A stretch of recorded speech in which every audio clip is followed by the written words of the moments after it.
Ali Gaffar Okkan, 1952, January 24, 2001 was a Turkish police chief who was assassinated in an ambush in Diyarbakır, southeastern Turkey. Early life. Ali Gaffar Okkan was born in Hendek, Sakarya province in 1952. He graduated from police college on September 30, 1970, and attended the police academy in Ankara. He completed his education on September 29, 1973. Career. Okkan was commissioned in the rank of Assistant Inspector Turkish, Komiser Yardımcısı to Izmir Police Directorate, where he served in many posts until he was then promoted to Superintendent Turkish, Emniyet Amiri. With his appointment to Şanlıurfa in 1983, he became Chief Superintendent Turkish, Subamiri in 1985. Later in 1986, Okkan was appointed to Eskişehir on the post of the General Directorate of Security. He was promoted to the rank of Assistant Commissioner Turkish, Emniyet Müdürü Yardımcısı or 2, SNF Emniyet Müdürü in 1992.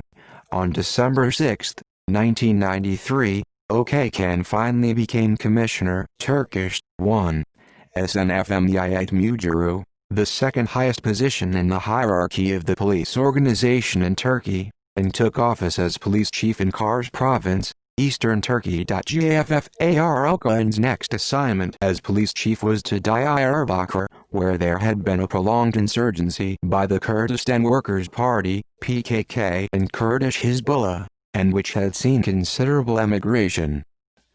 Serving in Diyarbakır soon after his arrival in Diyarbakır, a center of conflict with Kurdish separatists and guerrillas, he made an announcement on police radio.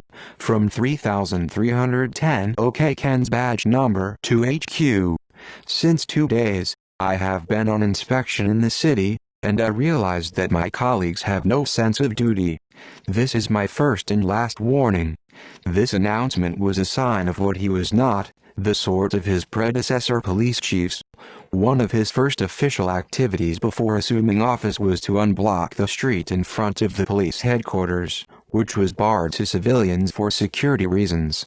He soon also lifted the security roadblocks within the city and installed surveillance cameras covering critical locations in the city for crime prevention. Okkan used to observe the streets of Diyarbakır on the giant monitor in his office during the evening. In the chaotic atmosphere of Diyarbakır, police officers preferred to stay in the office for so-called desk duties, since going out on the streets was seen as very risky.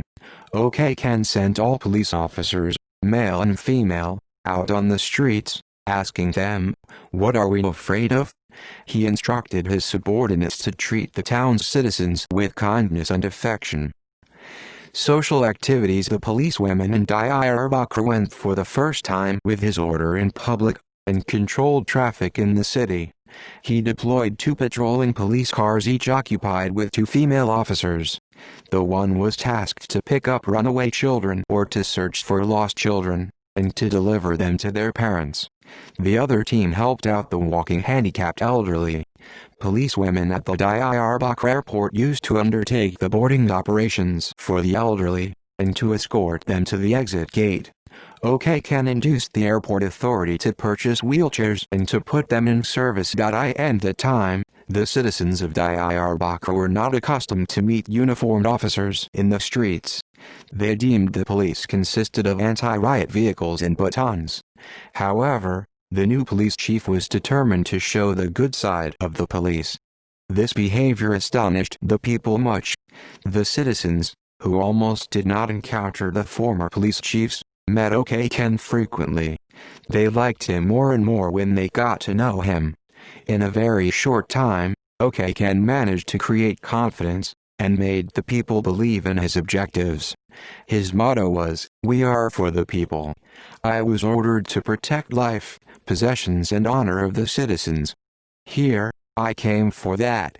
The football club of Diyarbakır, Diyarbakırspor, had hard times. A fan of the local club, Okkan used to attend all of their home matches without missing any. During the game, he acted as if he was the club's president, not as the police chief. and took care of the team. He used to hug the players and to run around the field with the club flag in the hand for celebration after a goal scored by the home team. Fighting terrorism while Okkan made a significant impression on the citizens through his social projects assisting, among others, the elderly, disabled and runaways. Critics insisted such activities exceeded the scope of his duties. However, the public relations specialist did not forget his main duty as a member of law enforcement. His primary target was the illegal fundamentalist pro-Islamic Kurdish Hezbollah, which is not related to its namesake group in Lebanon. Violent acts by Kurdish Hezbollah were directly mainly at the group's opponents, including PKK sympathizers. On January 17, 2000, the Kurdish Hezbollah's leader Hüseyin Velioglu was killed in his villa at Beykoz, Istanbul during a raid by the police forces. Okkan played a major role in the crackdown against the Kurdish Hezbollah, in which hundreds of group members were arrested, and more than 150 bodies of murdered victims were found throughout the country. He proved that several unsolved murders had been committed mostly by Hezbollah rebels rather than by security forces. His colleagues and close friends began to warn Okkan to ride in an armored car. He declined such recommendations with the words, "What would the citizens do when I ride an armored car?" 1 week before his death, he released a list of 26 Hezbollah hitmen at a press conference. And, 45 minutes before the attack on him, he stated in an interview with a journalist that he is not afraid of the Hezbollah. He once said nobody could kill him in Diyarbakir or in his hometown Hendek because the citizens would protect him. Assassination and death. On January 24, 2001, Gaffar Okkan left his office at the headquarters for a meeting with the province governor Samil Serhatel. Around 1740 local time, as he was underway in his official car escorted by police cars, the convoy was ambushed by unidentified gunmen at a distance of less than 1 kilometer, 1,100 yards, from the headquarters in downtown at Sezai Karakoç Boulevard between the Meat and Fish Corporation (Turkish) at Vbakkurumu building and Eflatun Park. The assailants opened fire with long-barrel rifles and killed Okkan. 3 police officers were killed at the spot, 2 other officers died in a hospital. 4 officers were wounded during the attack. The gunman opened also the door of Okkan's car, and fired a couple of times at point-blank range in order to be sure of his death. There was no mobile phone communication between the assailants, who fled rapidly. Almost 20 bullets hit the police chief's head. The names of the officers died in the attack were given as Sabri Gun, Mehmet Sepetçi, Adil Dermis, Selahattin Baysoy, Mehmet Kamal, and of the officers wounded as Nuri Bozkurt, Mustafa Dins, Veli Göktürk and Fatih Umlaut It was reported that one of the assailants was apparently injured in the following shootout with police. 469 empty Kalashnikov cartridges were found at the crime scene, fired from 16 different rifles. Police searched the area extensively for perpetrator, and detained several suspects. No militant group claimed responsibility for the assassination. However, the attack was attributed to the Hezbollah, as the main suspect, from which Okkan had received death threats. Following a state memorial in Diyarbakir, where he was appointed 3 years ago, Okkan's corpse was transferred to his hometown, and laid to rest in Hendek. He was survived by his wife Zerrin Okkan and daughter Sezin Okkan. Aftermath. Okkan's death caused deep sorrow among the citizens of Diyarbakir. A condolence book was placed in the police headquarters. A marketplace salesman wrote in the book, "For the first time in our life, we witnessed a police chief gave his mobile phone's number. Can you imagine? I felt myself also as a police chief, so comfortable when I visited him in his office without any cause." The next day, thousands of mourning Turks and Kurds gathered for an apparently spontaneous mass demonstration in the city to protest the assassination, chanting slogans condemning the attack. The people marched to the governor's office building, where they held a moment of silence, paying their tribute before the coffins of the murdered police officers draped in Turkish flag. In a press meeting held in Konak Square, Izmir, the People's Democracy Party, HADEP, a Kurdish nationalist political party, condemned the assassination, demanded immediate capture of the attackers, and insisted the parliament set up an investigative committee. During the Ergenekon trials in August 2008, a former member of PKK, who became a turned informant, testified that JTEM, for Gendarmerie Intelligence and Counter-Terrorism, a secret illegal unit formed under the Gendarmerie, had carried out the 2001 assassination. He gave the rationale that JTEM could operate in the region easily before Okkan's appointment. He added that Kurdish Hezbollah had never attacked a state official before, even though they had been investigated by Okkan.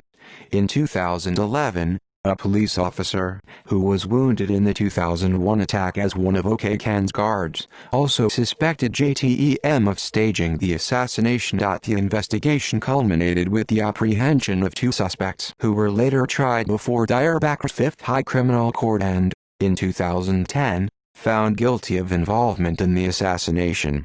The court further stated that the attack was prepared a long time before by professional killers and that the planners as well as their connection abroad could not be traced back.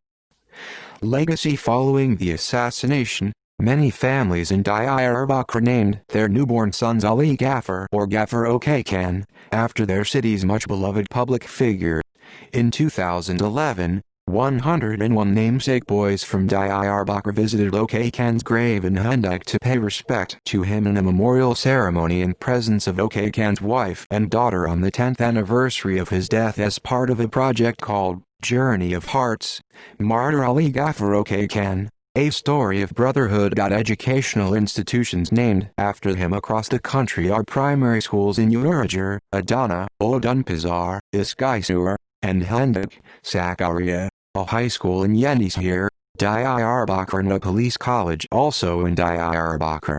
Many streets bear his name, including in Vyoksikmes, Istanbul, Başakşehir, Istanbul, Isantip, Istanbul, Gulbaz, Ankara, Buca, Izmir, Ceyhan, Adana, Gürsu, Bursa, Tepebaz, Iskaysur, Bağcılar, Gebze, Kocaeli, Derins, Kocaeli, Hendek, Sakarya, Turgutlu, Manisa, Atakum, Samsun, Fethiye, Mugla, Siftlikoy, Yalova, Kars, Sartan. Further, a neighborhood in Salili, Manisa.